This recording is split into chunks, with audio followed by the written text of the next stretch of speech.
All right, it is time for us to check in with Amanda Lang. She is host of Taking Stock, which airs Friday nights tonight, 6 o'clock on BNN Bloomberg and on the iHeart Radio network.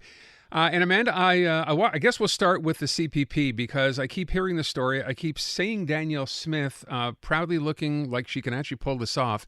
Then I see Justin Trudeau looking like, yeah, I'll meet with her because it would look bad if I didn't. What is this Alberta idea? Can you just kind of nail this down to the basics with respect to what Alberta is trying to do? Yeah, I mean, in its simplest form, it seems, Aaron, as though what they're saying is they want to pull out of this shared pension plan, which theoretically they can do. It is allowed under the original construction of the plan.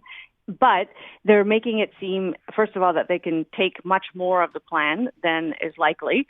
And second of all, that it would be much easier than it will be. It will be very complicated. So the practical aspects of this would probably stop anybody in their tracks, which kind of lends credibility to the idea that this is a lot of politics. It plays well, maybe, but it isn't actually a really practical solution. And I'll give you one big reason why. Even if we can set aside all the disputes about how much they get, imagine for a second that Alberta has its own plan and you're a worker in Alberta and you take a job in Saskatoon. What on earth happens to your pension plan? Where's the portability gone? It changes the whole way we think about being able to work and move around this country.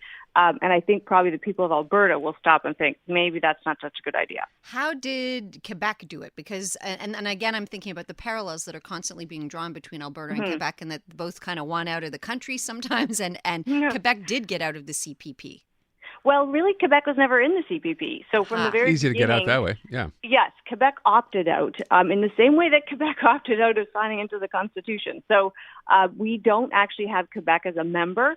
They did go their own way. You know, you could actually have a really interesting conversation in Quebec about whether you would be better served by joining the CPP. It is now, that's not to say that your provincial plan hasn't worked well, but the CPP is the envy of the world. It's large, it's fully funded, it does extremely well, it's very well managed, and because of the scale, we actually have access to investments and have over the last sort of 15 years that we wouldn't otherwise. So that's another kind of reason not to opt for a smaller plan back to Alberta. They'll get shut out of some really cool ideas because they just won't have the clout in the world to participate. So is this, I mean, I'm asking you for a political opinion now, Amanda, but is this a political play by Danielle Smith? Where's the gain here? Yeah, I mean, honestly, this is today's takeaway at the end of my show. I mean, my read on this is it's not practical. In the courts, it would get all tied up and Alberta would regret deeply going down this path. But that when somebody complains in this way, and when you're in a relationship and one party is expressing something this dramatic, we should sit up and take notice.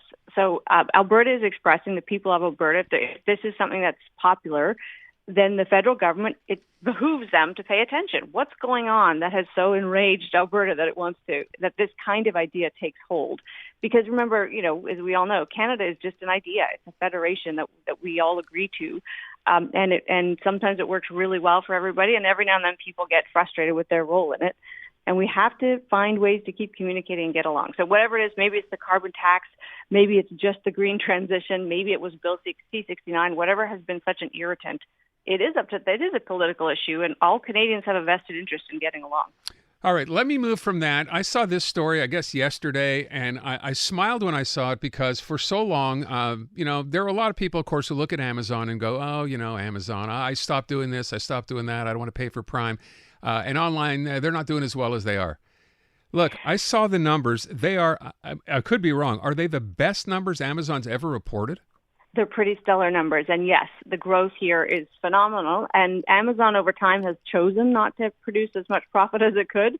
It seems to have stopped doing that because it almost doubled the expectation for profit in this quarter. Wow. It is doing extremely well. And I was interested to see actually that even when you look at little slices of its business, so just subscriber numbers alone, right, on all of the things we all sign up to for Amazon Prime, the growth there is the sales there is $10.1 billion. Oh my God. If that was a standalone company, you'd be proud of it. And that's just one piece of this company. So then what kind of effect is this having on brick and mortar shops? Well, it's an interesting question. So on the one hand, we can say this is a sign of optimism because it means people are spending. We saw that actually in the recent U.S. GDP numbers. I mean, the American consumer is alive and well. We keep spending also. That's a good thing. Does this detract from brick and mortar? Maybe a little bit, although we should say that they have physical stores as well. And in this quarter, Amazon's physical store sales were almost $5 billion. What? So this is just the beginning of it. Hold on. No, hold on. I have to stop you. Their physical stores, which I thought were kind of hit and miss, I know they've closed a bunch of them. Their physical stores are doing $5 billion in business? Yeah, net sales of almost $5 billion. Oh, my God. Yeah, out of their total, so their total sales here is almost $90 billion. This company is mammoth. We're doomed well, because it's just we're going all to going to end up working there. Yeah. So At one time or another, yeah. It's going to be an Amazon world. Except, let's remember that the U.S. Department of Justice currently has a suit against Amazon claiming that it abuses its power. And at the end of that game could be a pretty serious breakup of parts of this business. So stay tuned. It'll take a long time, but there are real concerns about its size and clout. Okay, I want to make sure we squeeze in this next one because this is something I've caught myself lately scrolling and checking out the non-alcoholic drinks, and they're expensive, like that are being marketed and put out there. And I'm thinking to myself, this is never really truly going to catch on in a big way because they're just too pricey. Evidently, I'm totally wrong. Or you mean like energy drinks? No, I'm talking about like the like a non-alcoholic gin drink. Oh, okay. Isn't that the male-female divide right there? Right there. Aaron's got his monster drink, but you're looking for a little, mocktail. Fancy splash. So the biggest players in the liquor industry are getting into this. Diageo's not getting into this. They do want your business. They will market it as slickly as they marketed booze and made that such a big part of our life. So we may all actually, Natasha, end up drinking this stuff because we get wooed by their campaigns. I don't know. Mm-hmm. But the truth is more and more people are choosing not to drink. So it just is smart for these players to say, how do we stay in the game and keep people, by the way, there's lots of non-alcoholic options already available right in the grocery store out of your tap. There's lots of things you can drink. But these guys want a piece of your wallet. I don't get it. So we went from everybody and anybody putting alcohol in these drinks so you can go buy them at the supermarket to now removing them because that's the next wave. Yeah. It's the next, well, it's certainly where the health is leading us, right? We're seeing, of course, all of the new guidance is we should drink less, if at all. And there's no safe amount, is what Health Canada would tell you. Yeah. So the future, whenever, maybe we'll all be dead before we get there, but the future will be less alcohol in our lives. That's right. Go to the store, look for some wine without wine in it, which not would be on really, Fridays. really good. Not on Fridays. Alcohol-free wine. Thank you, Amanda.